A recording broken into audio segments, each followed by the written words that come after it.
Allez, courage mes petits bichons. C'est les 2 derniers chapitres avant que le campement ne se mette en marche et qu'on retourne dans l'histoire. Vous avez cru qu'on était dans Lévitique? Non, je vous rassure, on est bien dans le chapitre des Nombres. Préparez-vous, il y aura du sang, il y aura de la violence, il y aura de la baston. Tout cela arrive, il vous reste plus que 2 chapitres. Nombres 8 et 9.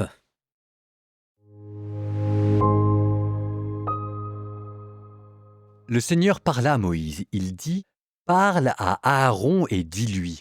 Quand tu disposeras les lampes, c'est vers le devant du chandelier que les 7 lampes devront s'éclairer. » Ainsi fit Aaron, il disposa les lampes vers le devant du chandelier, comme le Seigneur l'avait ordonné à Moïse.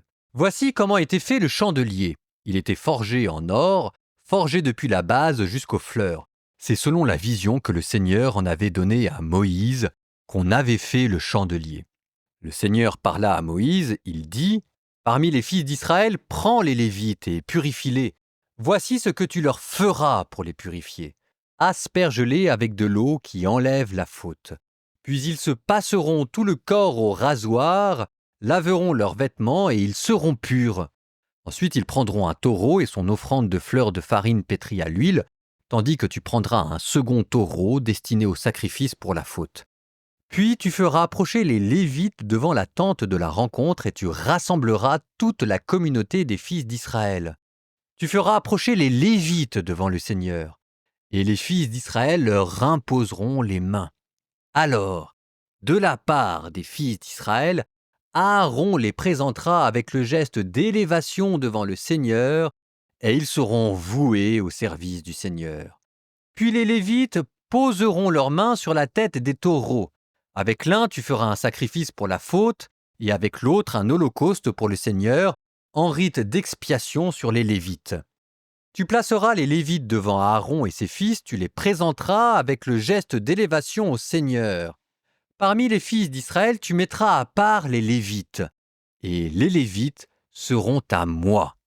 Après quoi les Lévites viendront faire le service de la tente de la rencontre, tu les auras purifiés, tu les auras présentés avec le geste d'élévation.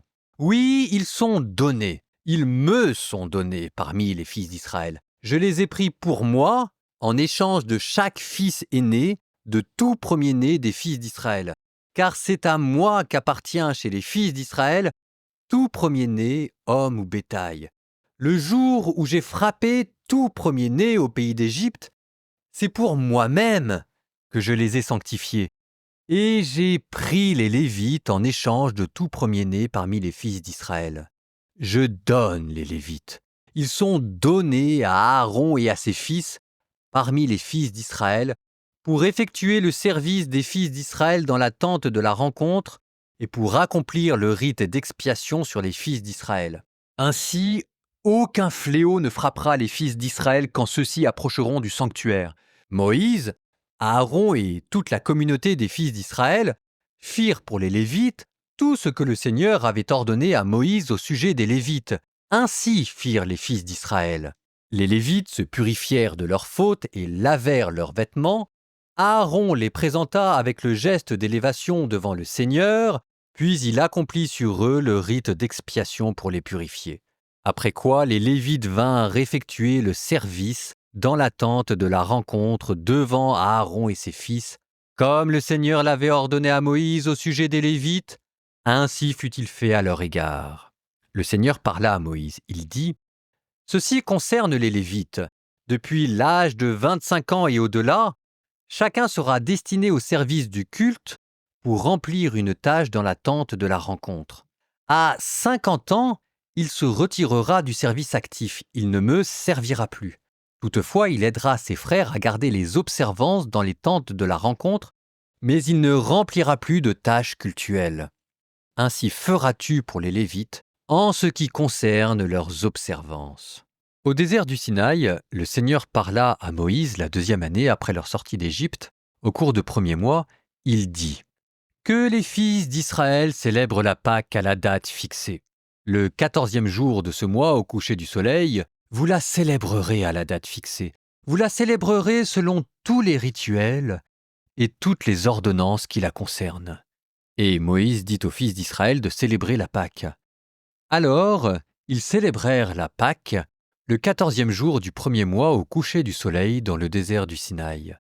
Les fils d'Israël la célébrèrent conformément à tout ce que le Seigneur avait ordonné à Moïse.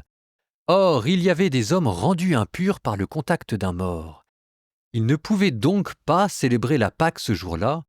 Ils s'approchèrent de Moïse et d'Aaron ce jour-là et dirent « Nous avons été rendus impurs par le contact d'un mort, mais pourquoi sommes-nous exclus et, de ce fait, privés d'apporter notre présent réservé au Seigneur, à la date fixée, au milieu des fils d'Israël ?» Moïse leur dit « Restez là. Je vais écouter ce que le Seigneur ordonne dans votre cas. » Et le Seigneur parla à Moïse. Il dit « Parle aux fils d'Israël, tu diras « Quiconque parmi vous ou dans les générations futures sera rendu impur par le contact d'un mort, ou se trouvera en voyage au loin, célébrera néanmoins la Pâque pour le Seigneur. C'est le 2e mois qu'ils la célébreront. Le 14e jour, au coucher du soleil, ils mangeront l'agneau avec des pains sans levain et des herbes amères. Ils feront en sorte que rien n'en reste au matin, et ils ne briseront aucun de ses os. Ils célébreront la Pâque selon tout le rituel.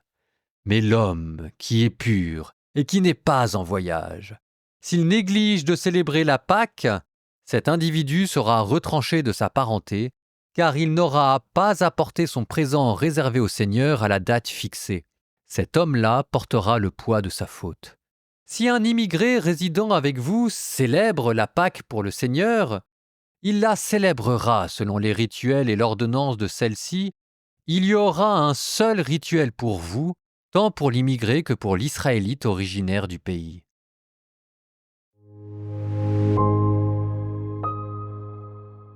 Un petit mot au niveau de la composition, pour que tout le monde voit bien ce que nous avons accompli. On a dit, on parlait de l'armée qui allait se mettre en marche. Donc là, on apprend à lever le camp petit à petit. Vous avez vu comment est-ce que d'ailleurs à la fin de ce chapitre, ça y est, on part. On vous a donné l'ordre de bataille et puis on vous dit comment est-ce qu'on va aller de pérégrination en pérégrination. Mais vous remarquez comment est-ce que tous les chapitres que nous avons eus avaient une structure concentrique. On a commencé par vous décrire le défilé des tribus, puis ensuite un long passage sur les Lévites, et après, au centre de tout ça, le lépreux, la femme adultère, les nazirs, bref, du soldat de base. Et moi je dis, ce soldat de base, c'est quand même des bras cassés. Le lépreux, bras cassés physiquement, la femme adultère, bras cassés conjugalement, et le nazir, pour qui le sommet de la religion consiste à se couper les cheveux, bras cassés spirituels. Mais on peut pas leur en vouloir. D'abord parce que Dieu nous aime comme ça, qu'il est venu pour tout le monde, et puis ensuite souvenez-vous que ce peuple hébreu a quitté l'Égypte en tant qu'esclave. On ne peut pas en vouloir à des esclaves d'être des bras cassés. Et c'est avec ça que Dieu devra composer son armée. Et puis une fois qu'on a parlé de ces soldats individuels, on remonte à nouveau vision d'ensemble, on remonte, à nouveau on fait défiler tout le monde devant la tente de la rencontre, et à nouveau on parle des Lévites, du grand prêtre et des ordonnances liturgiques. Avec un petit changement. Juste avant de repartir en marche, on a célébré Pâques. Pâques, souvenez-vous, c'était la nuit où les Hébreux avaient quitté l'Égypte. Et là maintenant, ça va être la nuit où les Hébreux quittent le mont Sinaï. Alors ça veut dire quoi de mettre la Pâque au début et à la fin du mont Sinaï ? Ça veut au moins dire qu'on reste dans la même ambiance et que c'est tout un seul livre qui va de l'Exode, le Lévitique, le Nombre. Et c'est pour ça que, je reviens à mon plan de lecture de la Bible en un an, mais c'est bien de les lire les uns à la suite des autres et de ne pas panacher, même si les textes sont un peu difficiles, mais d'avoir cette grande vision d'ensemble qui relie les nombres à l'Exode.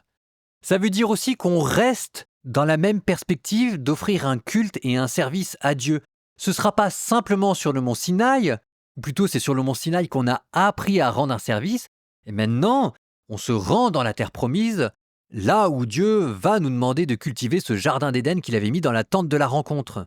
Tous ces sacrifices qu'on a vus dans le Lévitique, toutes ces questions de pureté et d'impureté, c'était un enseignement. Mais le grand enseignement de Dieu, c'est quoi ?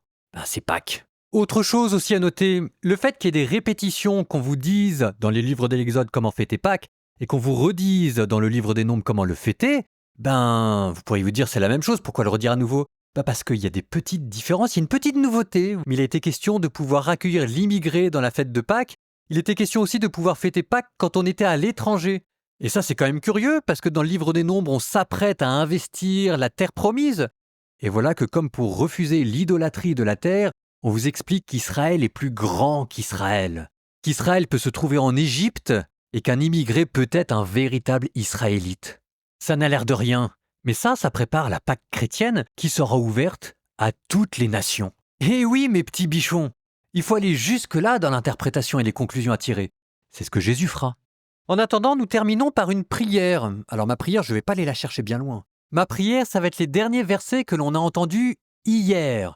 J'ai failli les dire hier, mais je les ai gardés pour aujourd'hui, parce qu'en fait, ce sont des versets de bénédiction quand on commence à se mettre en marche, et demain, nous commencerons à nous mettre en marche. Alors, ces versets du chapitre 6, verset 22, en fait, ils sont très connus, ils sont même célèbres. Ce qu'on appelle la formule de bénédiction, qui est la grande formule de bénédiction. Enfin, on l'utilise encore dans la liturgie. Le nombre de fois où mes supérieurs ont fait sur moi cette bénédiction, c'est le modèle de toutes les bénédictions. Et vous verrez d'ailleurs, au passage, comment il est question à nouveau de voir Dieu. Souvenez-vous de l'Exode, le peuple qui devait rentrer dans la nuée pour contempler Dieu. Bon, on y va. Au nom du Père et du Fils et du Saint-Esprit. Amen. Que le Seigneur vous bénisse et vous garde. Que le Seigneur fasse briller sur vous son visage, qu'il vous prenne en grâce. Que le Seigneur tourne vers vous son visage et qu'il vous apporte la paix. Et vous, que Dieu vous bénisse, le Père, le Fils et le Saint-Esprit.